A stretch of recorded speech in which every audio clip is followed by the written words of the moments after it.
ഇത് Philokalia foundation വയനാട്ടിൽ പണിയുന്ന വീടല്ല.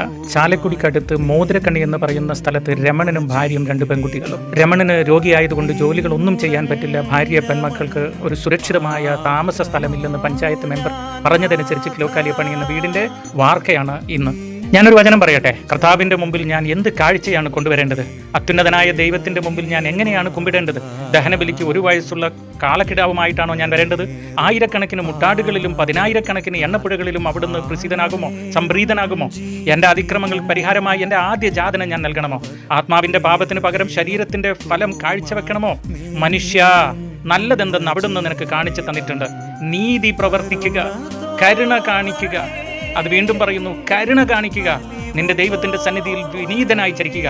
ഇതല്ലാതെ മറ്റെന്താണ് കർത്താവ് നിന്നിൽ നിന്ന് ആവശ്യപ്പെടുന്നത്?